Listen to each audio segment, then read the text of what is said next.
Hi there, welcome to a series of videos called English for Emerson. On this channel, we've been discussing early American history, and that's something we're going to do today. In our last video, we talked about the conquistadors and how they conquered the Aztecs in the early 1500s. You know, if you think about it for a second, we have a lot of Spanish names here in America, like Los Angeles. It means the angels. San Francisco means St. Francis in English. San Antonio means St. Antonio. There's a lot of these Spanish names. Why is that? Well, for a long time, Spain was the main empire. And this occurred during the 1500s, okay? They were the biggest thing going. They had the biggest navy. They had the biggest trade going back and forth between America and Europe, and they basically owned everything. The Spanish Navy was absolutely massive. It was called the Spanish Armada. Spain, at first, took the gold and the silver that the Aztecs had and these other tribes and transported it back to Europe and became very, very rich. And it was easy for them because they had superior military technology and they could just come over to America with, the horses and the guns and everything and just take what they wanted. After a while, they ran out of what the Native Americans had already pulled out of the ground, and they began to search for, new mines of silver and gold, and they sure found them. I believe that the biggest silver mine ever discovered in the history of humankind was found in South America by the Spanish. They transported from America to Spain during the 1500s is estimated 25,000 tons of silver. That's an incredible amount. It would be worth in today's money about $55 billion. It was a huge business to take the metals from America back to Europe and then use them to buy whatever they wanted. Do you follow me? This was their economy, was taking the metals from America back to Europe and selling them. The problem with this kind of economic system of just taking things out of the ground and then selling it to somebody else for money is that a lot of times these kind of economies don't really have much innovation. What is innovation? It's making new advances in technology, okay? There's no point. You're just getting rich by taking stuff out of the ground and selling it to somebody else. There's problems with this in today's world, with countries that are mostly about pumping oil out of the ground and selling it to other people. A lot of times they don't really do much else. They don't have a whole lot of innovation or make a lot of new discoveries. They're just pumping oil out of the ground and selling it. The Spanish had this problem. They had this huge navy, and they just went around and took the silver and the gold from America and shipped back to Spain and then sold it for money.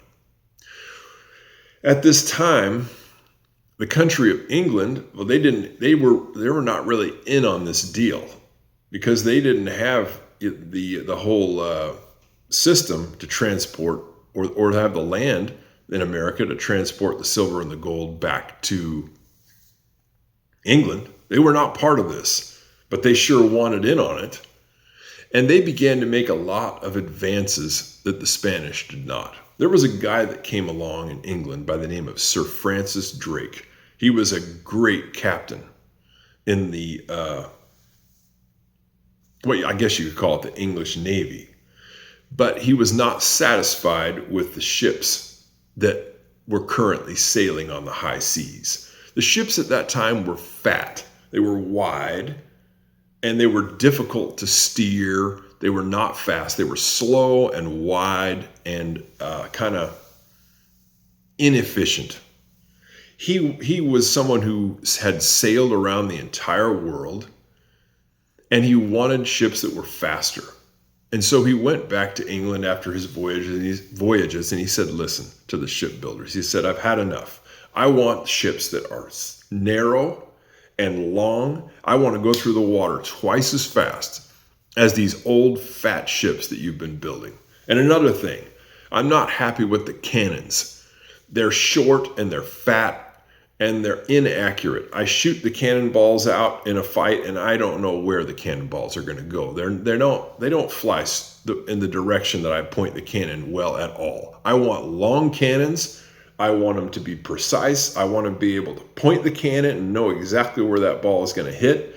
And I want them to be very, very easy to maneuver on my ship. Right now, he said, the cannons that you make, it's difficult to roll them up to the side of the ship to shoot. It's difficult to roll them back to reload them. I want cannons that are fast to move back and forth, and I want them to be able to shoot very accurately and powerfully and a long way. Do you understand? And so the shipbuilders went to work. There was a lot of innovation, building long, lean ships that were fast, and building cannons that were easy to move around and very, very good at shooting a long shot with a cannonball accurately. Well, the shipbuilders did what he asked. They made him. And he says, I'm going to make some changes on board my ships too. Other changes. He said, I've noticed that the sailors are not happy. They grumble and they complain endlessly. He says, I'm not going to have that on board my ships. There will be no complaining. Everybody's going to work, including the officers. Now, the officers, the guys who are the higher ups, the bosses on the ship, they have to work too. They have to scrub. They have to hoist the sails. They have to do all the jobs. And there will be no complaining on my ships, because he noticed that a bad attitude spread like a rotten apple spreads rot in a barrel of apples. It's contagious. He wouldn't allow any of these bad attitudes on his ships. He says, everybody's going to be paid well on my ships, and everybody's going to have a good attitude. And he was very, very harsh in his discipline of people who stirred up trouble on the ship. On his ships, the captain was the absolute law. He could make the decisions, and he was not going to be questioned. That's how it was. He also made life a lot better on his ships for the sailors. Like, they would bring musicians aboard to play them music at dinner time.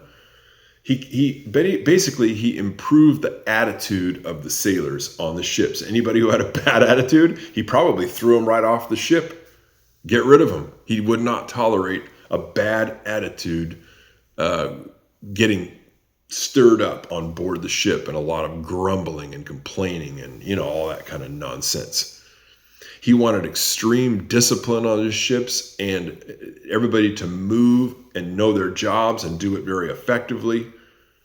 He set the bar high. He was a very good leader. He made things operate very, very efficiently on his ships. It was a new kind of Navy. It had great discipline, a very, very efficient. Everybody knew their job and did it well. They were fast, and they knew how to sail these ships. They would race like the wind, and they got to the point where they could blow the sails off of the Spanish ships, simply because they just got better stuff. They had better innovation. This began the age of piracy on the high seas. There was all this gold and silver going from America over to Europe on these Spanish ships. Now that the English had better ships, better captains, better cannons, better discipline, they were able to sneak up on the Spanish ships and shoot them with their extremely accurate cannons. And then the Spanish ship would surrender. The English ship would come up alongside of it. They would take all the silver and the gold off the Spanish ship, put it on the English ship, and take it back to England. The Spanish called Sir Francis Drake the Dragon.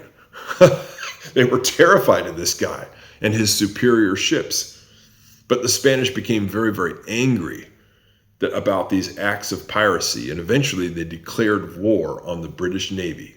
And this resulted in a huge battle toward the end of the 1500s between the Spanish Armada, which was a massive navy with massive ships, against the English Navy, which was smaller, but had much faster ships that were more maneuverable, with much better cannons.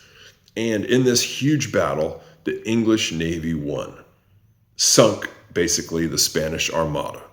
And that was the beginning of the end of the Spanish Empire and the beginning of the British Empire, which lasted for, basically from the 1600s all the way until the 1900s. Basically, they had an empire that lasted, this British Empire lasted for over 300 years, and it began with their defeat of the Spanish Armada. So this explains this next step in American history, because in the beginning then of the 1600s, it was the English that had control over North America in particular, and that is why English is the main language spoken in America today. Okay, we'll talk more next time about the rise of the British Empire and how they colonized what is today the United States. And we'll see you next time on English for Emerson. Bye-bye.